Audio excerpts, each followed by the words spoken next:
Good afternoon, viewers. Welcome back to Balanced, where we weekly talk about the importance of balancing our body, mind, spirit, and community. I'm John, and today our guest is professional life and leadership coach Brent Roy. Welcome to Balanced.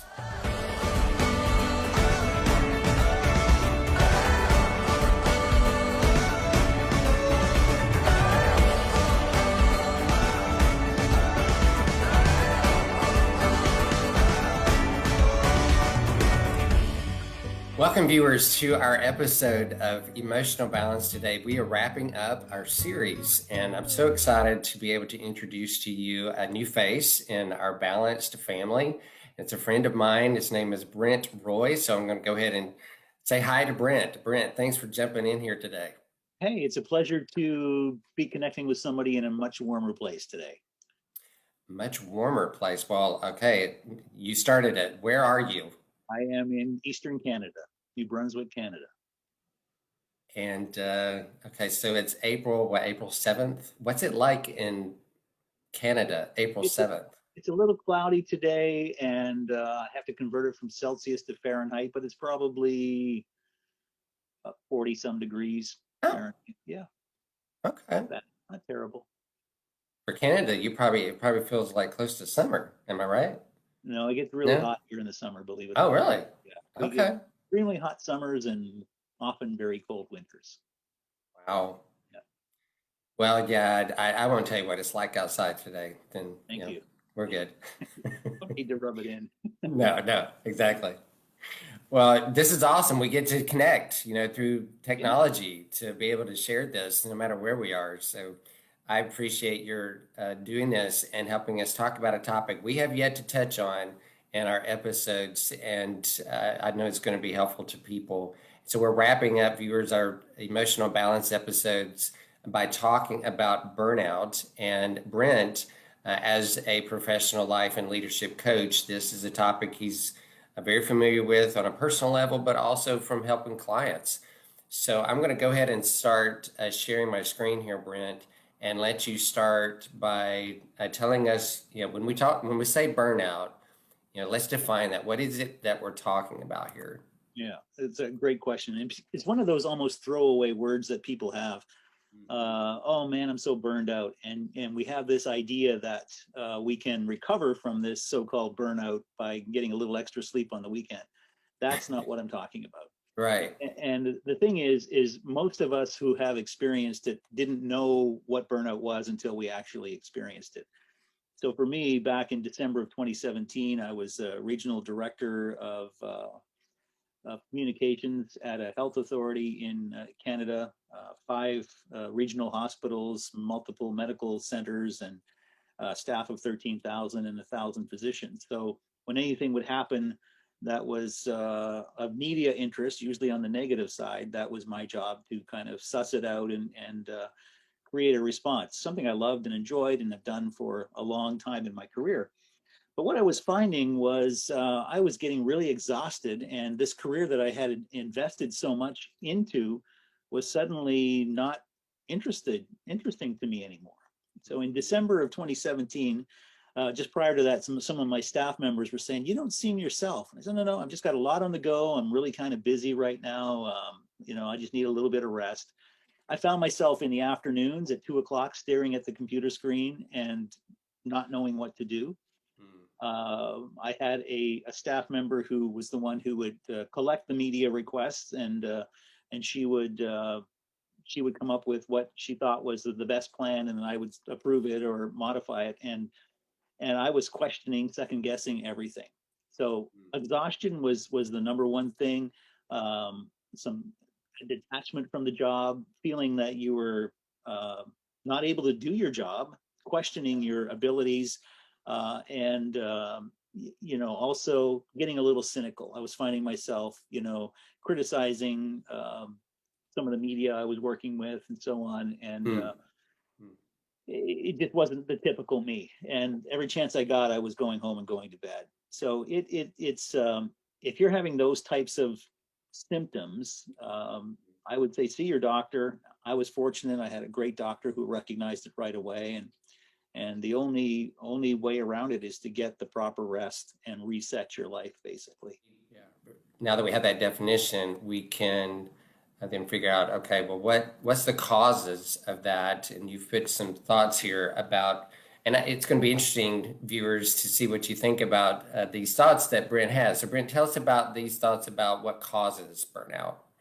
Yeah, the interesting thing is that it all seems to fall back on the individual, but Mhm. really it's a systemic issue. And the World Health Organization in 2019 finally concluded that it's what they call not a disease, but at least an occupational phenomena where the individual is having trouble dealing with stress.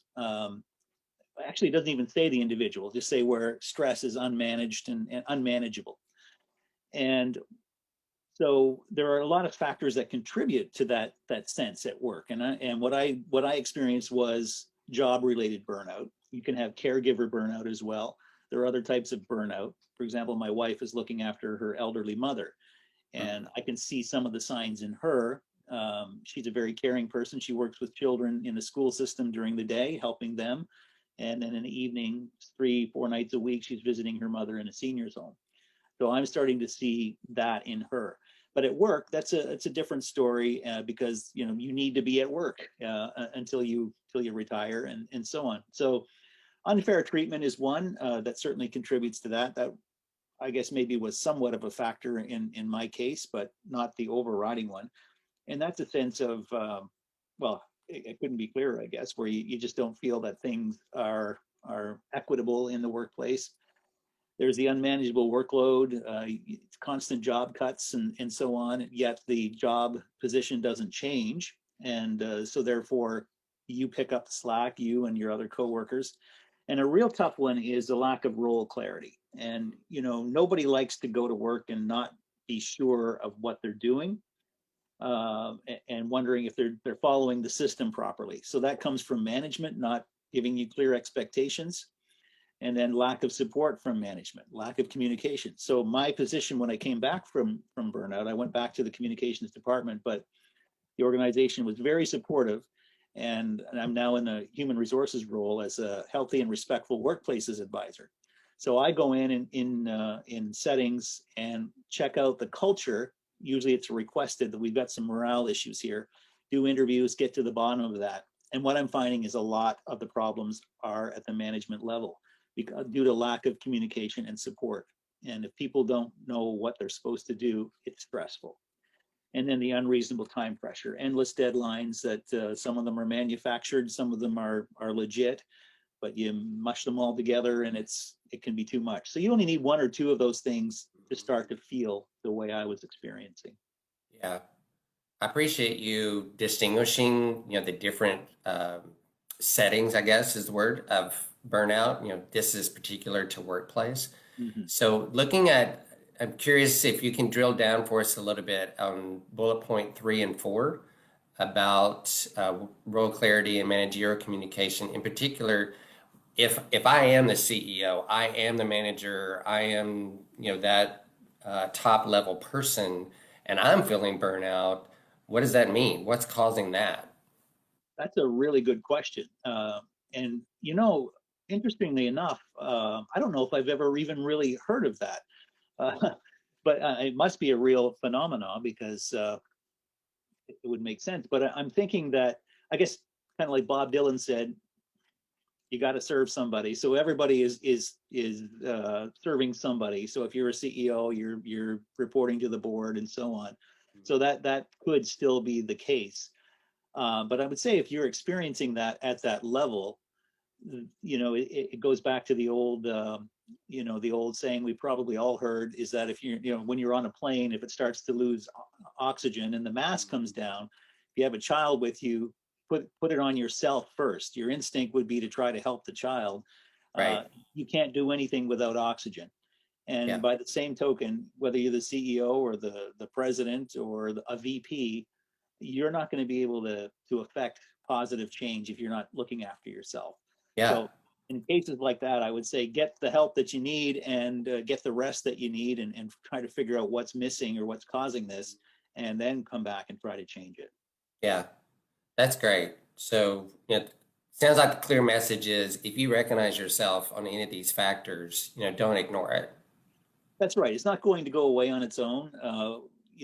At the start of the interview, we said burnout is kind of one of those toss away uh, phrases that we don't really think much about. But clinical burnout is very serious, and the longer you put it off, the longer it takes to recover from it. So, final thought here, we want to talk about, all right, if we've recognized someone may recognize it, in themselves, that they've heard the definition. So, what do we do? And how do we protect ourselves? And you've got some suggestions here. Can you walk us through these things?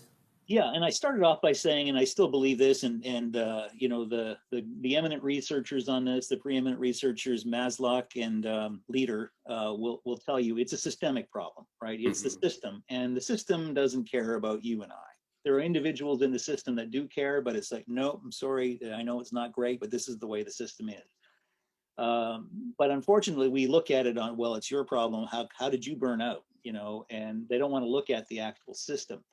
So it's kind of like if you're in a rainstorm, this is kind of the umbrellas, Got it. Yeah. So really, we should be dealing with the rainstorm, but instead, how can you Yep. protect yourself if you find yourself in this?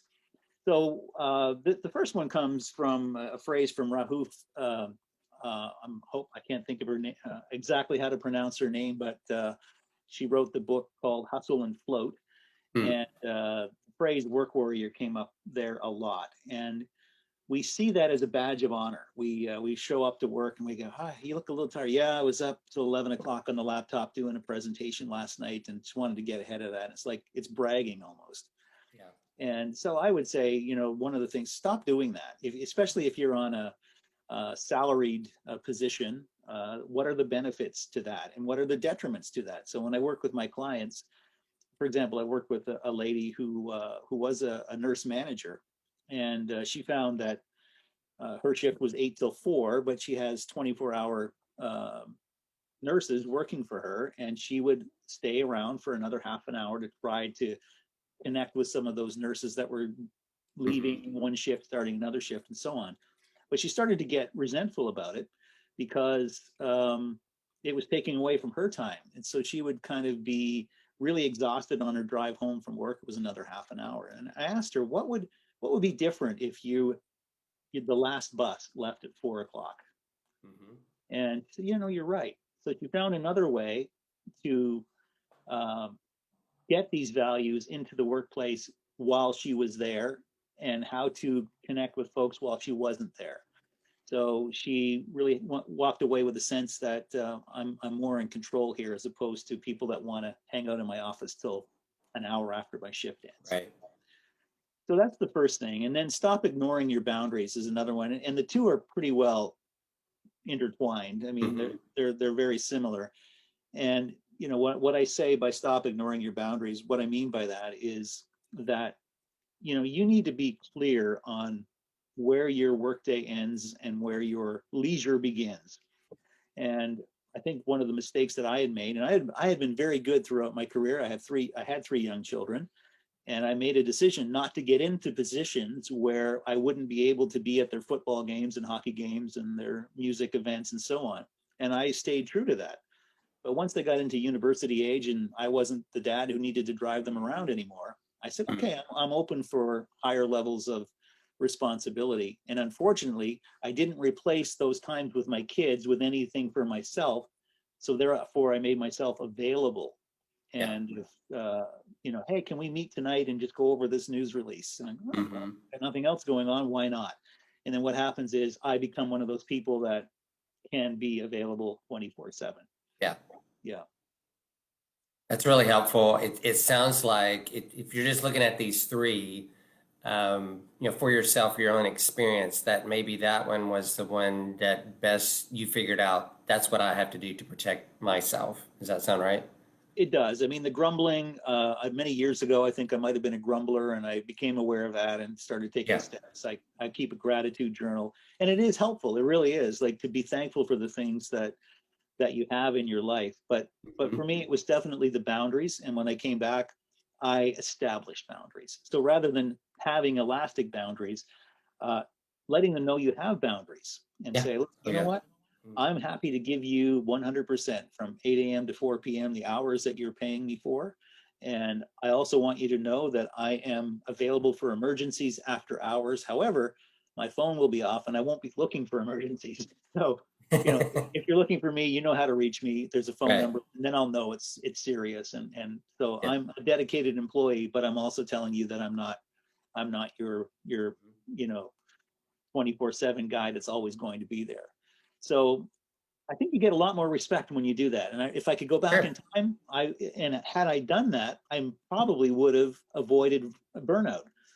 And you can, if you are on the brink of burnout right now and you feel like some of the things that I mentioned is happening to you, there is hope at the end of the tunnel, but you really need to take care of yourself. And one of the things that I learned throughout all of this, because I had this disability coordinator who would contact me from the HR department and say, call me every 3 weeks. How are you making out? And I was like, I'll be back. I'm coming back. And she was so wise to say, can I ask you? I mean, I know you don't have to answer this, but is it burnout? And I go, yes, it is. She said, would you do yourself a favor and just let yourself heal? And that was the permission that I needed. And from that point Mhm. on, I really felt I started to heal. And for me, that meant sleeping 13 hours a day for 3 months. And that was, 8 hours at night and two very long naps during the day. That's what it took to begin to recover. And it was, for me, I don't want anyone to get discouraged if you hear this. Yeah. It was close to a year before I could go back to work. And even at that point, it was a gradual reintroduction, and now I feel more energized than I ever did. But I'm also being very careful. If I start to see signs of it again, I don't want to go back there. And that's the point of having this conversation, honestly, because you've already said you probably could have avoided it with certain steps, right? So viewers, if bells are going off for you right now, don't ignore those. The lights are shining, blinking at you. Pay attention to that. You're like, I can't take a year off. Well, you maybe don't have to. Maybe it's shorter than that. And reach out to whether it's someone like Brent, a coach, or whether it's a deeper and there's behavioral things, counseling issues that we could help you with here at Samaritan. Reach out and find the support that you need to get yourself emotionally healthy. And Brent, I just want to say, you didn't realize this, but you just bookended this whole series by talking about sleep. Our very first episode in this series was about sleep and how it impacts our emotional balance. So you had some depletion there, it sounded like, when it came to sleep. Is that right? Yeah, absolutely. And there was another factor in there that my doctor sorted out, and that was I had sleep apnea. So that wasn't helping me at all. And so she Right. said, look, let's get that fixed first. And, and so now I do have one of those machines that Yeah. I wear on my face at night, and it Yep. tracks my sleep. And I'm almost always at 8.0 a day. That's my average. Sometimes I'm up or down, but I like to track things. And that's what I need. I need 8 hours a day. Yeah. And I was going on six, and Mhm. six really poor quality sleep hours a night. So that made a really big difference for me, and it brought back a lot of the energy. Well, as a guy who's watched it from a distance, I would just say I'm happy for you. And I can just tell life is different for you, even though we don't talk that often. So, again, viewers, Brent is saying this from life experience. And if you find yourself in any kind of need here, please do yourself a favor and reach out and pay attention to it. Brent, I want to thank you for sharing your time with us and this helpful content. It's been really, really good. Excellent, John. It was my pleasure. Great to see you again. Well, viewers, thanks again for tuning in today. We are going to start a new series next week, so we invite you to be back with us next Wednesday at noon. Have a great day. Thank you.